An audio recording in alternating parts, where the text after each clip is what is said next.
Hi everyone and welcome back to Minds and Machines with me, Dr. Josh Redstone.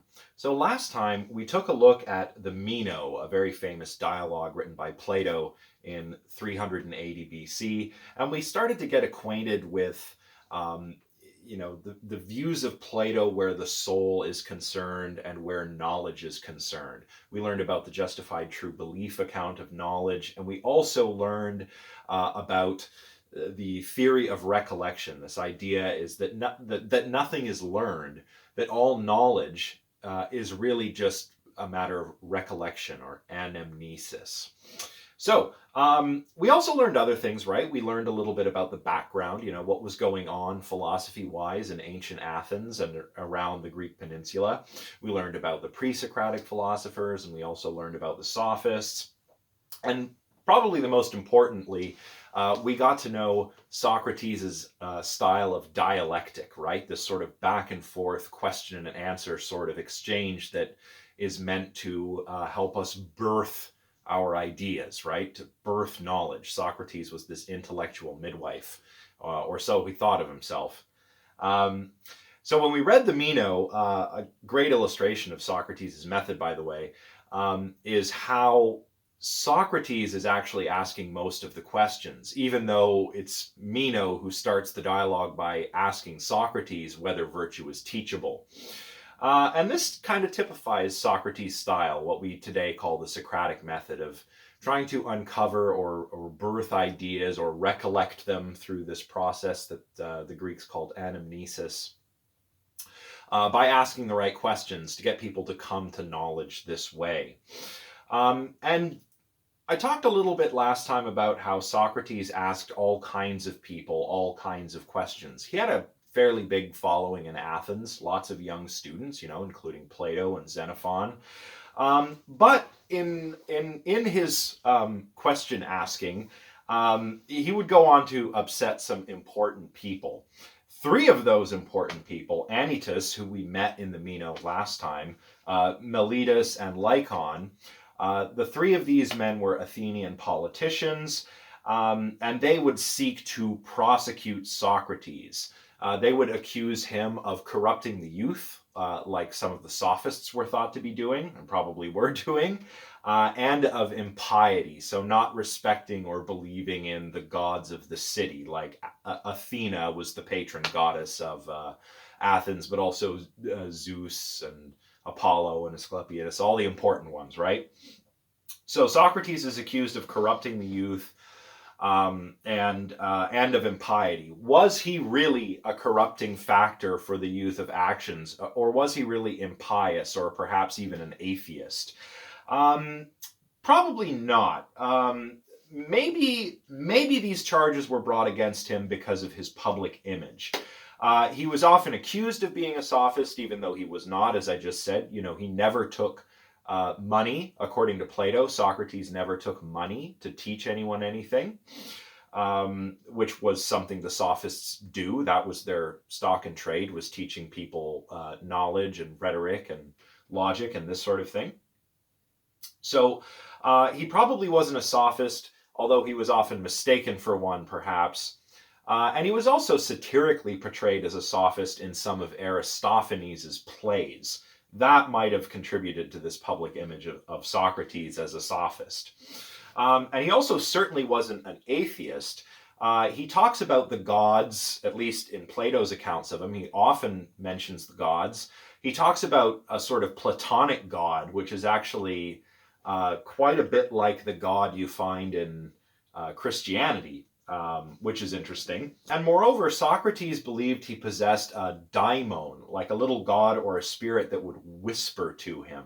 This has even led some people to speculate, because Socrates is reported to have said this, it's led some thinkers to speculate whether Socrates might actually have been schizophrenic. The reason being that he was hearing voices. This daimon was like a little voice inside of him telling him what to do.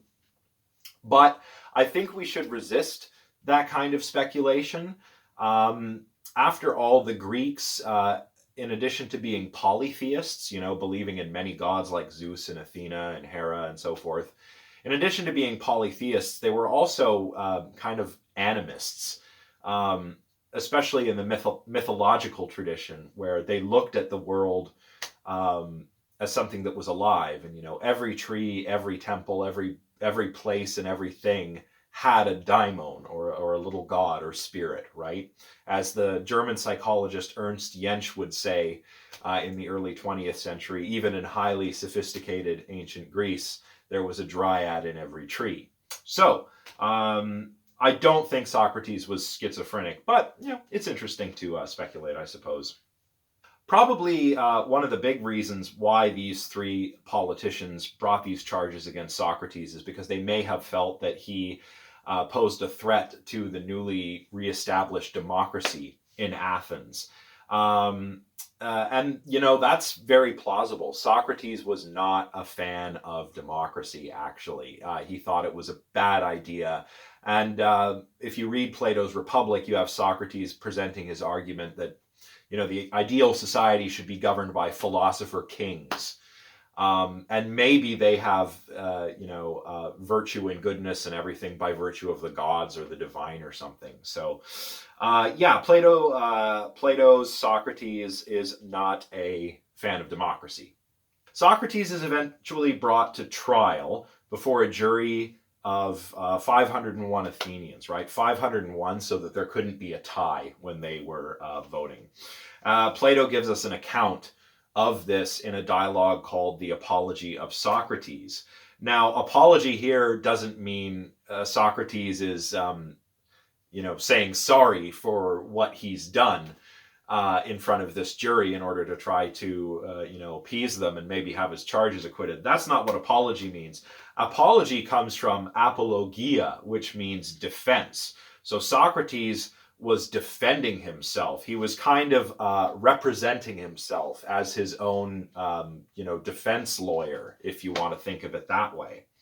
So yes, Socrates certainly wasn't apologetic in the sense that we mean, today when we say, oh, I apologize for, doing such and such or whatever.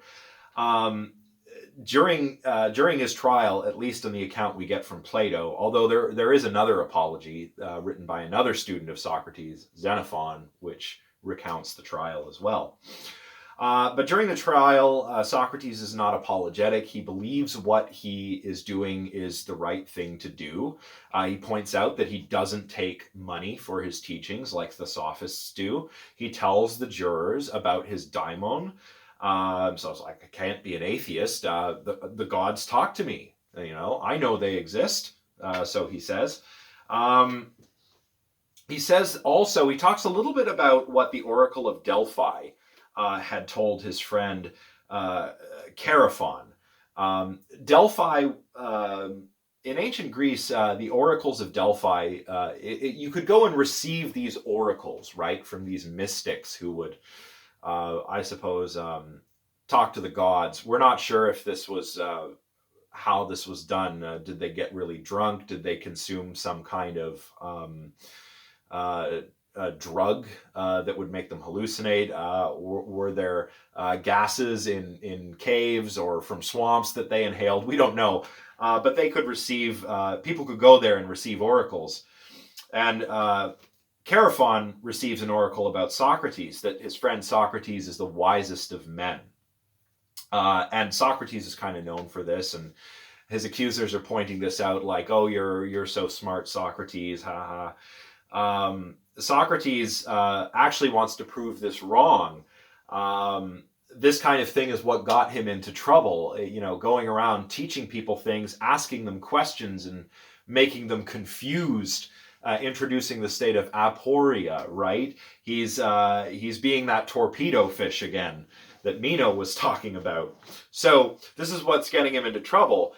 He very famously defends himself here by saying, I am wiser only by this trifle, that what I do not know, I don't think I do. In other words, I'm wisest because I know nothing, as it's often paraphrased nowadays. Socrates is trying to present himself as someone who's not out to cause trouble. He's not trying to be, if he is a torpedo fish, as Meno called him, it's not because he means to go about shocking people and harming them, right? A torpedo fish, by the way, I should have explained last time, is a type of electric ray. And if you touch it, you'll get a shock which can often cause your limb to go numb, right? So a bit like an electric eel, but less powerful, perhaps. So, Meno's likening Socrates to a torpedo fish in the Meno, and Socrates explains to him, "Oh, well, I'm torpid myself. I'm numb myself. If I'm a torpedo fish, but I haven't done you any harm. It's okay that I've numbed you or caused you confusion, because now we can get you to recollect your knowledge and get to the truth, right?" In the Apology, Socrates also likens himself to a gadfly, like a horsefly, basically, and Athens to a big lazy horse. So now he's talking about his role in his polis, in his city-state, Athens, rather than his role as a philosopher who helps people birth knowledge as this sort of intellectual midwife. His job as the gadfly is to sort of sting Athens and wake it up and get it moving, because, and without getting into too much of the history, there was a very large war in the Greek peninsula prior to all of these events called the Peloponnesian War, Athens versus Sparta. Sparta ended up winning that war, and Athens ceased to be a democracy for a time. It was under the power of a number of leaders called the 30 Tyrants, or the 30 Kings. Democracy had just recently been restored, and Socrates himself had fought in that war against Sparta. But I suppose Socrates thought that after the war, Athens had become lazy, sluggish, had lost its former glory, right? And he's trying to be a good Athenian, and maybe it hurts when he stings the horse, but the horse needs a little bit of a sting to wake it up and get it moving again, right? That's what Socrates is trying to do here. Get it moving, get it up, make Athens, good again. In Plato's account of all of this, it's almost as if Socrates is just getting in trouble because he's gone around embarrassing a lot of people by exposing their ignorance using his dialectic approach, right? A lot of this outrage, at youth asking too many questions and being corrupt and whatever, seems to have been turned towards Socrates in Plato's account. And Socrates is kind of like a scapegoat for the city of Athens. So his peers do convict him and condemn him to die. And Socrates accepts the punishment because he loves his city so much, he says. Athens is like his mother, so it's like a parent. So even if Athens says he should die, he will die, and that's okay. And he was sentenced to die, by the way, by drinking hemlock, a particular kind of hemlock called poison hemlock. That's Conium maculatum, poison hemlock, which when consumed, you can make a concoction out of the leaves or out of the roots. And when it's consumed, it causes this paralysis, which starts in the feet and ascends upward. And when the paralysis reaches the chest and the respiratory muscles and the heart, that is what causes death. It basically causes your lungs to shut down while you are slowly paralyzed. So not a really great way to go. Now, Socrates probably could have just ceased asking questions and gone into exile, and his peers, in theory, would have said, that's fine, They could make him an outcast. They could ostracize him, right? He would effectively become an outlaw and just be a non-citizen wandering the wilds. That said, in theory, Socrates would not have accepted this. At least Plato's Socrates would not have. He knew he could not stop asking questions. He could not stop being a philosopher. And he explains this in the Apology by saying, life without inquiry is not worth living for a man. Or, as it's often rendered nowadays, the unexamined life is not worth living. And this is basically where we arrive at the Phaedo now.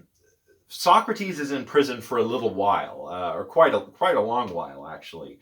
He's not executed immediately, and in the dialogue, Phaedo is explaining this to Echecrates, his friend, who is asking Phaedo about what happened when Socrates died.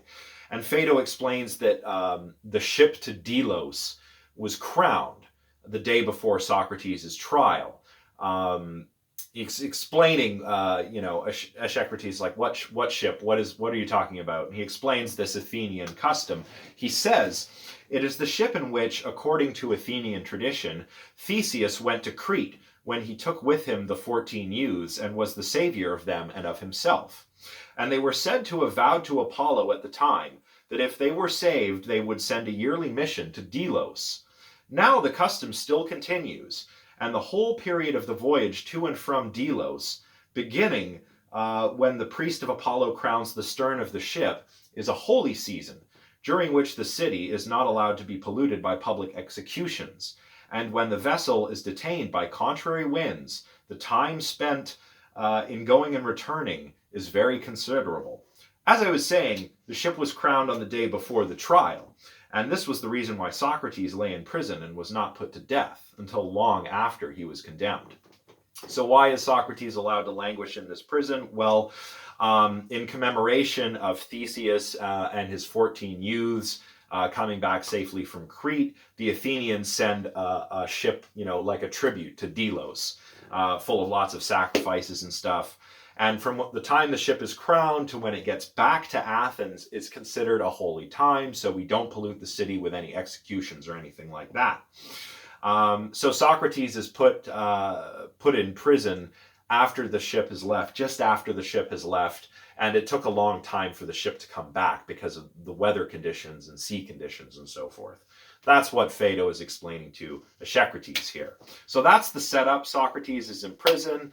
And his friends are there. It's his last night on Earth. Phaedo is there, lots of other people, and they all start having a wonderful conversation about the nature of the soul and the afterlife. So let us, now that we have this background under our belts, dive into the Phaedo and talk about the soul. So the Phaedo was written in 360 BCE, and as I mentioned already, it recounts the last hours of Socrates' life. It opens with Echecrates, who's asking Phaedo to give him his account of Socrates' final hours. He's asking him, were you there? Will you tell me what it's like? And Phaedo agrees, of course I will. And there are lots of characters in this dialogue. Phaedo is there. Echecrates is there, just as the person that Phaedo is telling all of this to, but we've also got Socrates in prison, of course, Apollodorus, Simmias and Cebes, who probably speak to Socrates, and maybe the most during all of this dialogue. Crito himself and the attendant of the prison, Socrates' jailer, basically, and executioner. There were others present as well. Initially, Socrates' wife, Xanthippe, is there with Socrates' 3 sons. But Socrates asks that they be taken away so he can talk to his friends, because Xanthippe is very upset and she's crying a lot. And Socrates kind of coldly says, well, just take my family away. I've got a bro down with my buddies here. Plato himself was not present during this. Phaedo mentions that Plato was ill. He says that that's what people are saying. And so Plato heard of these events after Socrates had died, probably from Phaedo and perhaps some other figures as well, who also were students of Socrates. And the dialogue opens up with Socrates kind of talking about what he's been doing. He's been composing music, writing some poems, putting music to poems. And he's explaining to his friends, after they ask him what he's been up to in prison, why he isn't afraid to die. And his friends, they've been visiting him fairly regularly. They like to gather together and visit Socrates. And they're kind of, feeling the sadness coming on, that this is going to be the last time that we're going to get to talk to Socrates and do philosophy. And eventually Socrates is going to offer 4 arguments for the immortality of the soul. The Cyclical Argument, the Theory of Recollection, which we've already encountered, the Affinity Argument, and the Form of Life Argument. So we're going to take a look at all of those today. But first, Um, how is Socrates feeling? How are his friends feeling? Why isn't Socrates afraid to die? Well, Phaedo kind of sets the scene by saying, I had a singular feeling at being in his company, Socrates. For I could hardly believe that I was present at the death of a friend, and therefore I did not pity him, Echecrates. He died so fearlessly, and his words and bearing were so noble and gracious, that to me he appeared blessed. I thought that in going to the other world he could not be without a divine call, and that he would be happy, if any man ever was, when he arrived there, and therefore I did not pity him, as might have seemed natural at such an hour. But I had not the pleasure which I usually feel in philosophical discourse, for philosophy was the theme of which we spoke. I was pleased, but in the pleasure there was also a strange admixture of pain, for I reflected that he was soon to die, and that this double feeling was shared by us all, and we were laughing and weeping by turns. So, very emotional dialogue, really. I kind of get the feels when I read it, I'll admit. It gets you right here. So Socrates is not afraid to die, he says. And now, O my judges, I desire to prove to you that the real philosopher has reason to be of good cheer when he is about to die, and that after death he may hope to obtain the greatest good in the other world. Socrates is not afraid to die. He's not gung-ho about dying. He does say to his friends that suicide, for example, would be wrong because our lives are not ours to take. He says we're possessions of the gods. We can't take our own lives. That would be wrong, says Socrates. But he still need not fear death because he's a philosopher and he's going to have the best afterlife, he says. So Socrates talks a little bit about what death is, and he talks about it in terms of the separation of the soul from the body. And this part of the dialogue is really cool because we get an anticipation of something that would come to be known starting in the modern period as substance dualism, or sometimes mind-body dualism. The idea that the mind, or the soul in this case, and the body are different substances. They're made of different stuff, right? So remember last time we talked about substance monism and substance pluralism. What is the ultimate fundamental arche, this original primordial substance? What is it? Is there one or many? For Plato, there would be things like souls, and then there would be things like bodies. There would be material and immaterial, noumena, that which things in themselves, and phenomena, mere appearances, right? So this is an expression that anticipates what would come to be known as substance dualism or mind-body dualism. And Socrates thinks that the mind, the soul, is clearly superior. The soul is immortal and divine, and the body is corporeal and corrupt. He says, and thought is best when the mind is gathered into herself, and none of these things trouble her. Neither sounds, nor sights, nor pain, nor any pleasure. When she takes leave of the body, she is the soul. Plato always has Socrates refer to the soul as she. Very interesting. When she takes leave of the body and has little as possible to do with it, when she has no bodily sense or desire, but is aspiring after true being. So Socrates is saying, isn't thought best? You think the most clearly when you're not worried about, say hunger or thirst, or if you're not in pain, or if you're not, if you're not being deceived by your senses, right? Socrates is explaining here that our senses can mislead us. The appetites of the body can lead us away from the truth. The deceptions of our senses can lead us away from the truth. It's by reason alone that we can appreciate what is true and really have knowledge. So out of the mind and the body, Plato and Socrates think the mind or the soul is really where it's at. That's where we have our reason, our logos, our rational soul is the best part of the soul, and is kind of like that part of us that is essentially us, that makes us who we are.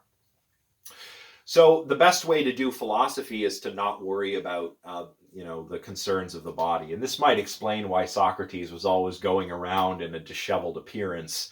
He didn't care about his appearance. He just cared about doing philosophy so much, right? And of course, as we saw last time, knowledge or episteme comes from recalling what you know about the forms.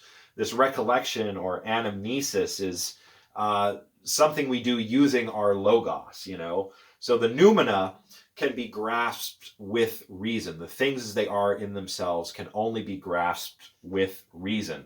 And this also anticipates something that would come to be known as rationalism. We're going to encounter rationalism again when we talk about the work of René Descartes, for example. But basically, rationalism says that the source of knowledge is reason. Compare this with empiricism. Empiricism says knowledge comes from sense experience. Rationalism says knowledge comes from reason. So Socrates here in the Phaedo is telling us that knowledge, in particular knowledge of the forms, because it's stuff that we can apprehend with pure reason, since our bodies tie us to this earth and distract us and make us think things which are not true. Socrates is arguing that knowledge of the forms is a priori knowledge. It's knowledge that you can know without sense experience or without any kind of experience. Knowledge you can have by pure reason. So rationalism is the school of philosophy that says that knowledge comes to us via reason, or perhaps that knowledge is innate. Empiricism says that knowledge comes from sense experience. A priori knowledge is anything that you can know by reason alone or without sense experience. A posteriori knowledge, on the other hand, is knowledge that you gain from experience. So just some of the big themes that Plato is ultimately responsible for, or Socrates. We don't really know which one, right? So anyway, Socrates is a true philosopher. He doesn't want to be distracted by the needs of the body. He doesn't want his senses to deceive them. He figures if he's dead, his soul is leaving the body, as we said earlier, and he'll be able to do, the best kind of philosophy ever, because he'll be up there in that realm of ultimate reality, of pure being, of encountering the forms, the noumenal world, if you like. So he says, and the true philosophers, Simmias, are always occupied in the practice of dying. Wherefore also to them, least of all men, is death terrible.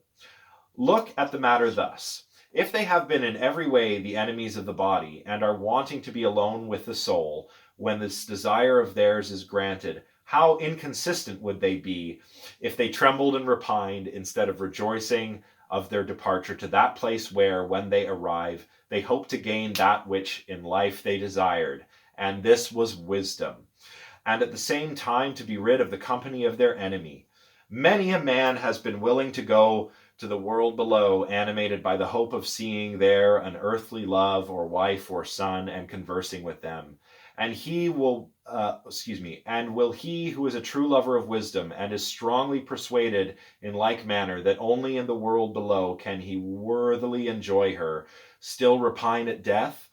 Will he not depart with joy? Surely he will, O my friend, if he is a true philosopher, for he will have a firm conviction that there, and there only, he can find wisdom in her purity. And if this be true, he would be very absurd, as I was saying, if he were afraid of death. So this is why Socrates is not afraid to die. He can do philosophy in the purest form after his soul has left his body. So after Socrates explains why he's not afraid to die, because he will have his soul leave his body and he can do philosophy in its purest form, his friends still express some worries, Cebes and Simmias express most of these worries. And Cebes worries that after death, the soul might cease to exist. It might just dissipate like, your breath in the air on a cold night. It might just poof, blow away on the wind, for example. So Socrates offers these 4 arguments for the immortality of the soul. And the first one he offers is the cyclical argument. The cyclical argument goes like this. Socrates argues that everything is generated from its opposite. What does he mean by that? Well, he offers a lot of examples of cyclical relationships in nature where things are generated from their opposites. Think of, for example, cold things becoming hot and hot things becoming cold, right? You can't be cold unless you were once hot, and you can't be hot unless you were once cold. This is the kind of thing Socrates is saying. It's not just like that in nature, he says, either. It's like this in the abstract as well. Like, for example, you can only get less if you were once greater. The greater can only be greater if it was once less, right? So things are generated out of their opposites, Socrates is saying. And of course, he mentions sleep and wakefulness. Sleep leads to wakefulness. And what does wakefulness lead to? Sleep. So these cyclical relations are all over the place, Socrates is saying. And he says at one point, well, and is there not an opposite of life, as sleep is the opposite of waking? Well, yes, there is, of course, Socrates. It's death. So Socrates goes on to say that since the dead come from the living must also come from the dead in this kind of cyclical way where things are generated out of their opposites, sleep from wakefulness and vice versa, being greater from being less and vice versa, being alive to being dead and vice versa. That's the cyclical argument. It's kind of a weird argument from a modern perspective, but there you have it. That is the first argument that Socrates offers for the immortality of the soul. And go ahead and take a second look if you like. This one occupies not really that much space in this dialogue, and it's always good to have a second read of things. Next, we move on to the theory of recollection, and of course, we already spent a lot of time on this when we looked at the Meno, so I won't spend too much time on it, but immediately after Socrates offers his cyclical argument, Cebes mentions Socrates' other argument that we learned about before, that knowledge is merely recollection. He says, your favorite doctrine, Socrates, that knowledge is simply recollection, if true, also necessarily implies a previous time in which we have learned that which we now recollect.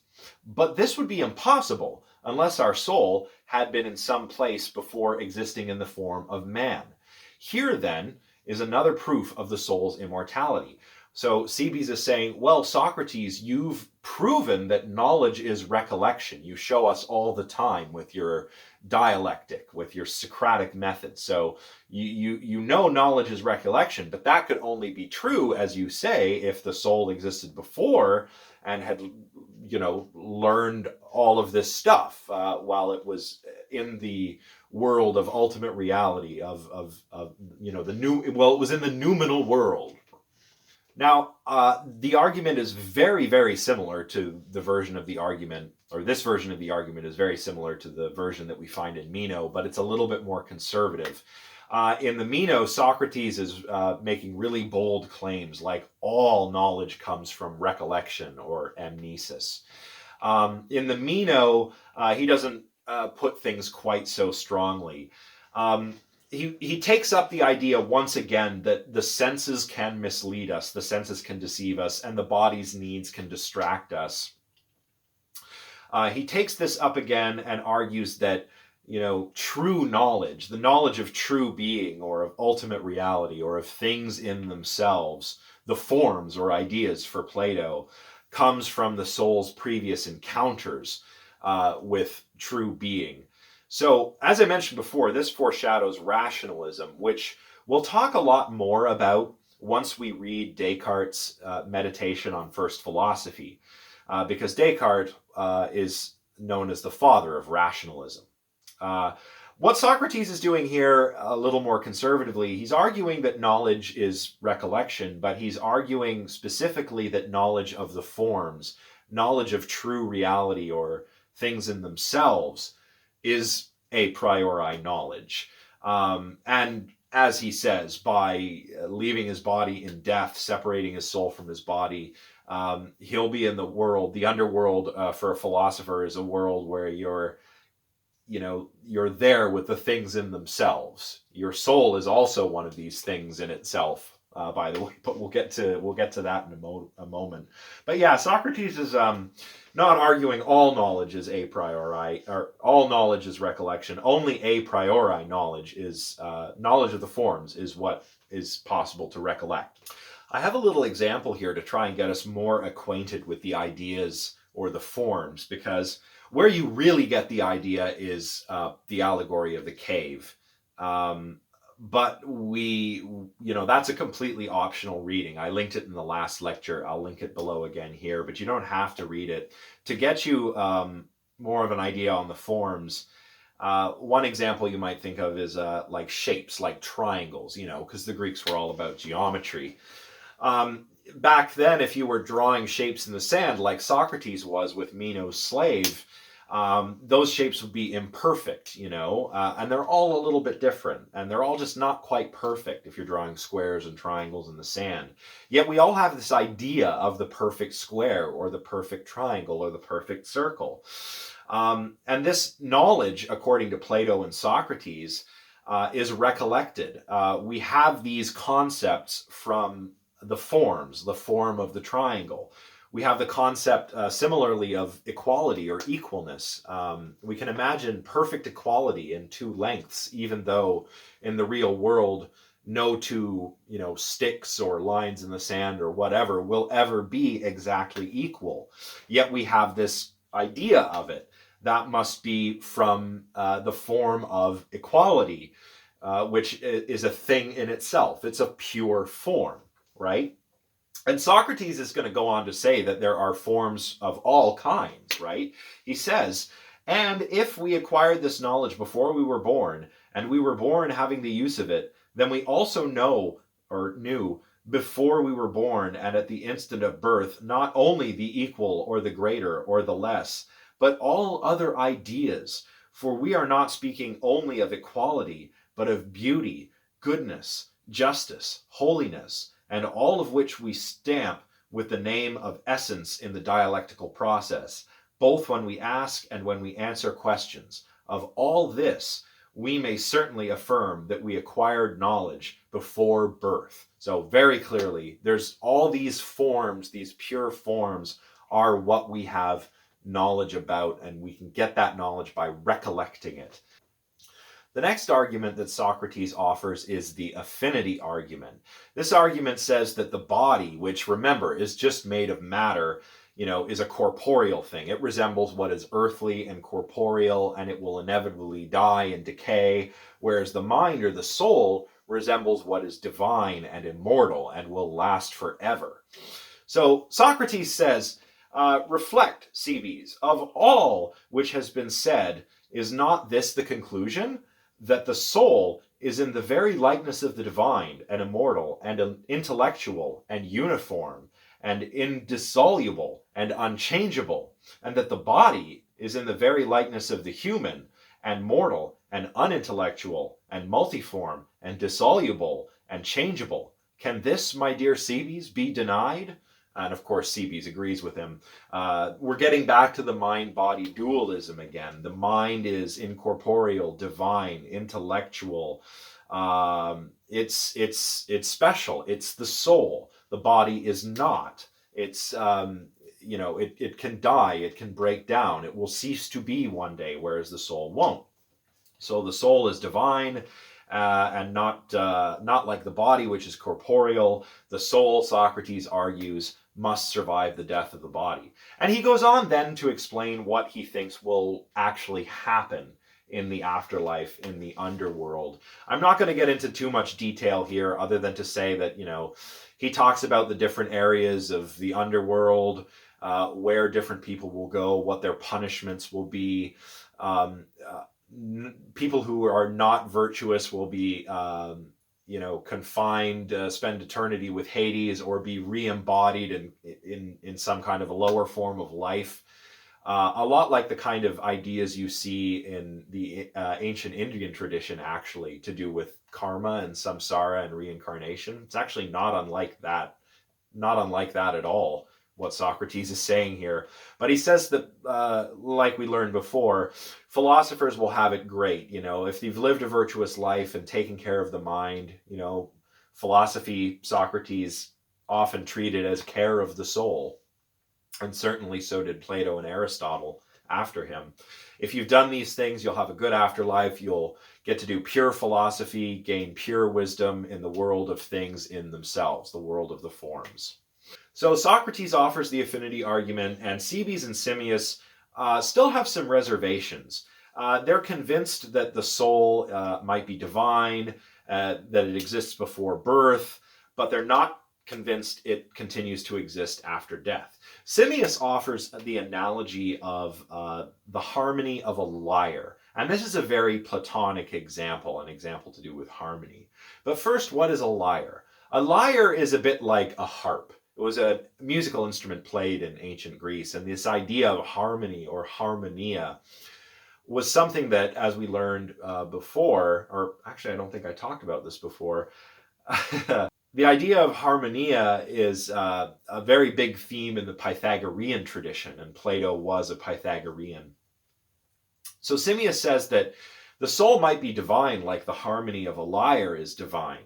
But if the lyre is broken, if I smash it or break all its strings, the harmony ceases to exist.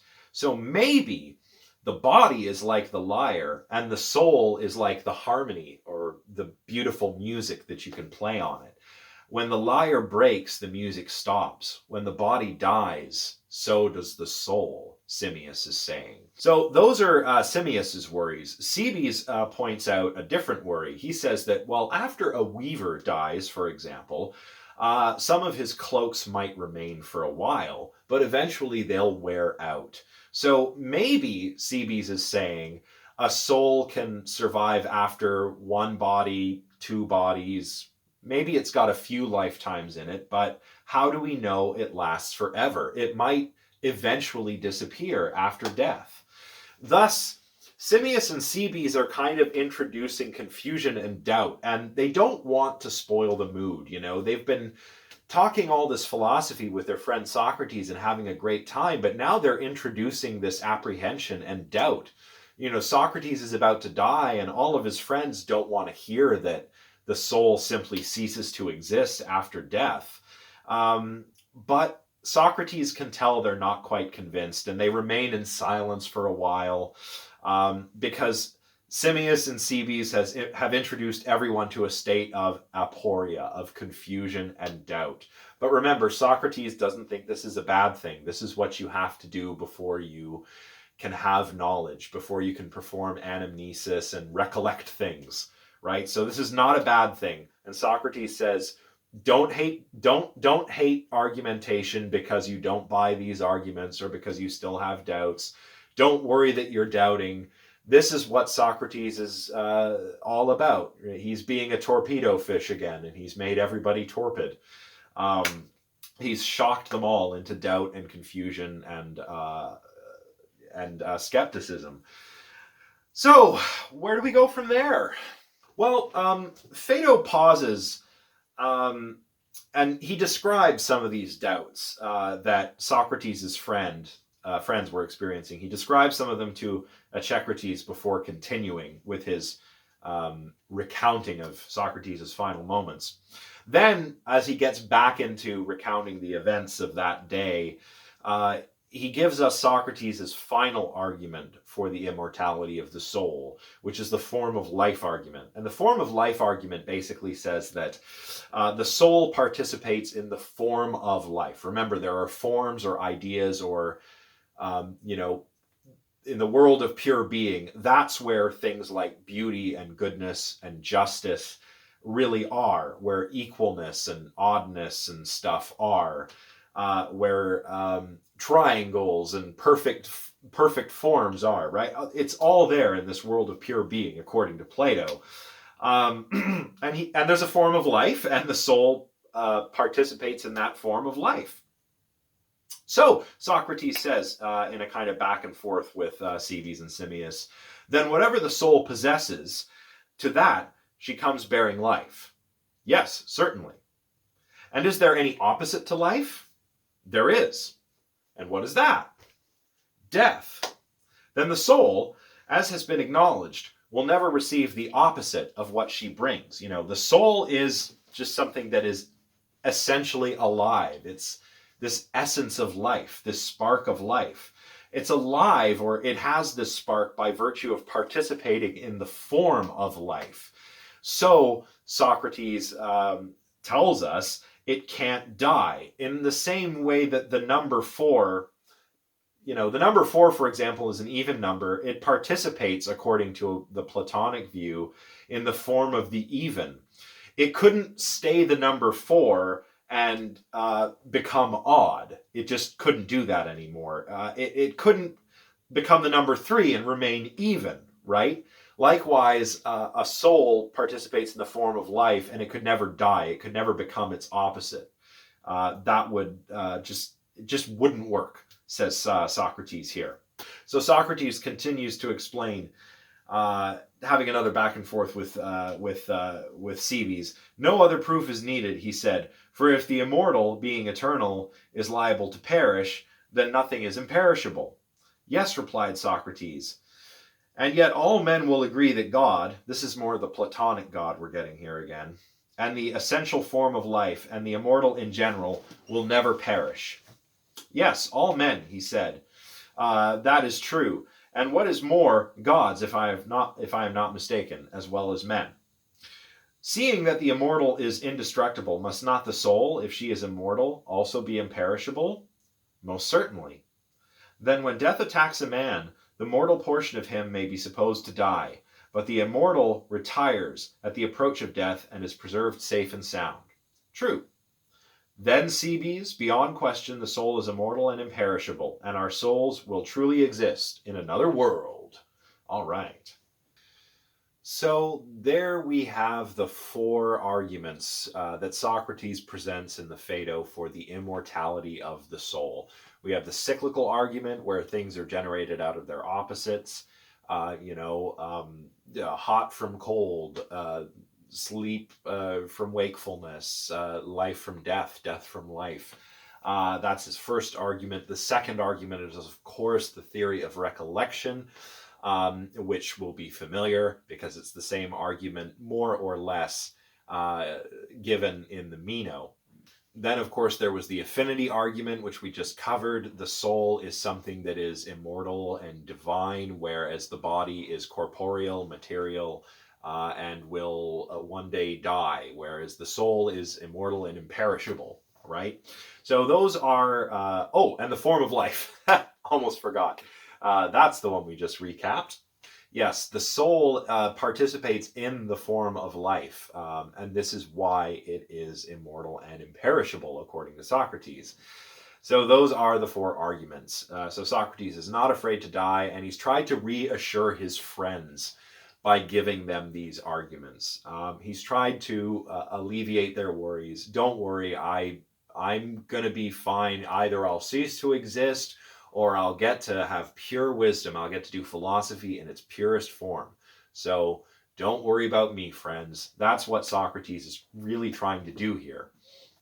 Now, I know this is a little bit outside of the scope of this class, but I'd be remiss if I did not talk about Socrates' final moments, for the feels.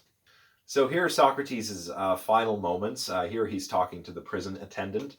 And the prison attendant is giving him his cup of hemlock, his pharmacon, a sort of draft or drug or medicine. And this will cause Socrates to die. So Socrates is talking to him, asking him, what do I do here? Socrates said, you, my good friend, who are experienced in these matters, shall give me directions how I am to proceed.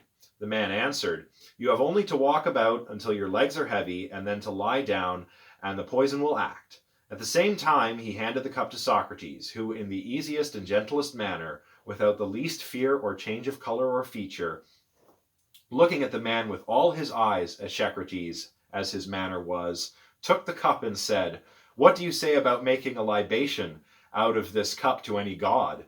May I or not?" And I'll pause here and say, for all Socrates' talk about not being afraid to die, what he's doing here is, essentially saying, "Hey, should I pour some of this out for the homies? Maybe a little less of this poison in my cup." So was Socrates really not afraid to die at all? Was he just kidding around here? I don't know, but it's fun to think about, fun to point this out. I like drawing students' attention to this part. So the prison attendant answers, "We only prepare, Socrates, just so much as we deem enough. I understand," he said, "but I may and must ask the gods to prosper my journey from this to the other world. Even so, and so be it according to my prayer." Then raising the cup to his lips, quite readily and cheerfully, he drank off the poison. My undergraduate philosophy professor, Wayne Barodi, at Nipissing University, always used to tell us that were he to ever have a bar, he would have these words engraved on a plaque and hung there above the bar. Then raising the cup to his lips, quite readily and cheerfully, he drank off the poison. Perfect. And Phaedo continues, "And hitherto most of us had been able to control our sorrow. But now when we saw him drinking and saw too that he had finished the draught, we could no longer forbear, and in spite of myself my own tears were flowing fast, so that I covered my face and wept, not for him, but at the thought of my own calamity in having to part from such a friend." What were Socrates' last words? Well, Phaedo continues describing his last moments. "And he felt his legs himself and said, 'When the poison reaches the heart, that will be the end.' He was beginning to grow cold about the groin when he uncovered his face, for he had covered himself up." So the paralysis is starting to take effect, and his legs are going numb. He's lying down. And Socrates said, they were his last words. He said, "Crito, I owe a cock to Asclepius. Will you remember to pay the debt?" "The debt shall be paid," said Crito. "Is there anything else?" There was no answer to this question, but in a minute or two a movement was heard, and the attendants uncovered him. His eyes were set, and Crito closed his eyes and mouth. So Socrates had drunk the pharmakon, the mixture of hemlock. Pharmakon is the root of our word for pharmacy, pharmacology, pharmacist. This can be a medicine, a drug, a draft that you take, perhaps as medicine, perhaps, for celebration, like alcohol might be considered a pharmakon. He says he owes a cock to Asclepius. What does he mean? Well, Socrates has just taken his medicine to cure him from the ails of life. So Asclepius is the god of health and healing. He needs to get Crito to make a sacrifice to this god. So even though earlier Socrates is joking, maybe we ought to pour some of this out for the gods, Mr. Prison Attendant, well, no, he's just drunk the poison now, and he's taken his medicine. That's kind of what he said. His last words reflect this idea that he's taken his medicine. It's poison and it's killing him, but in another sense, it's cured him of the ails of life, and he can go and his soul can be in the world of true reality and practice philosophy in its purest form. And Phaedo says in closing, "Such was the end, Socrates, of our friend, concerning whom I may truly say that all of the men of his time who I have known, he was the wisest and justest and best." Well, that's about it for today. We've certainly learned a lot today. We saw how Plato treated the soul as something immaterial, immortal, and divine, and the body as something made out of material, something tied to the world, something that will eventually decay. And this introduces a kind of mind-body dualism, which will become a very important recurring theme in this class. In essence, what Plato does here is he anticipates the rationalism of René Descartes. and also his substance dualism as well. The mind and the body are two different kinds of substance, of fundamental substance, fundamental stuff, or arche for Plato, and likewise later for Descartes. And he's also argued, using the character of Socrates, that knowledge of the forms is a priori knowledge, and of course knowledge is merely recollection. And this kind of foreshadows, again, the rationalism that would emerge in the modern period with René Descartes. Of course, we learned about the four arguments for the immortality of the soul: the Cyclical argument, the Affinity Argument, the Form of Life Argument, and what was the other one? The Theory of Recollection. How did I forget that one? It's been a long day. I'm tired. Now, it's hard to overstate, and I won't go into too much detail here because this is really outside of the scope of this class, but it's hard to overstate just how big of an impact these dialogues have had in philosophy and religion. You know, the God that Socrates talks about in these dialogues, he talks about the gods, but he also talks about God with a capital G. And it's no surprise that this Platonic God we get here, we find it later in Aristotle as well, really informs some of the views about God that would emerge a little bit later in Christianity and then even later in Islam. This is really interesting. A lot of the early church fathers were educated Romans who would have read Plato and Aristotle. Likewise, these two philosophers were widely read in the Arabic world later on as well, during the golden age of Islam. So it's no surprise that Plato and Aristotle, with their views of this kind of big G God, had an impact in philosophy and religion as well. And not only that, but also Plato's views of the soul, the view of the soul as immortal and divine, and the body as corrupt and material. Again, that's a big thing you start to see when Christianity develops. This idea of the soul was not really there in the Hebrew tradition. According to the ancient Israelites, once you were dead, you were just kind of dead and in the underworld. There was, they didn't have this same conception of the soul that we find in Plato and later in Christianity and Islam, or even in some branches of modern Judaism. So, very interesting. So now that we've taken a look at the Meno and the Phaedo, two of Plato's most famous dialogues, we have some idea of the way in which Plato understands the soul. The soul, the rational soul, is the mind, and now we've gotten pretty well acquainted with what it is and how it works according to Plato. Of course, we haven't looked at this exhaustively, and I will recall ideas that we've encountered here as we proceed through the class. My hope is that this will help to integrate everything together into a coherent kind of narrative about the history, the intellectual history of the soul or the mind as the soul, and versus the mind as machine, like the body. So much for Plato, although we will be coming back to many of these ideas. We've got one more classical thinker to talk about. We've got to talk about Aristotle, and that's what we'll do next week. So please begin reading De Anima, or On the Soul, by Aristotle. There are 3 books. Link is in the description, as well as on our See You Learn page for this class. And in that lecture, since we've already got a lot of background about the ancient Greek philosophy scene, I'll just provide a little bit of background on Aristotle himself, and then we'll take a look at the important parts of books 1 and 3, where we'll learn what Aristotle, Plato's student, thinks of the soul. Anyway, that's all for today. Take care of yourselves, and remember to get in touch with me if you have any questions about the material, and I'll see you all next time. Bye for now, everybody.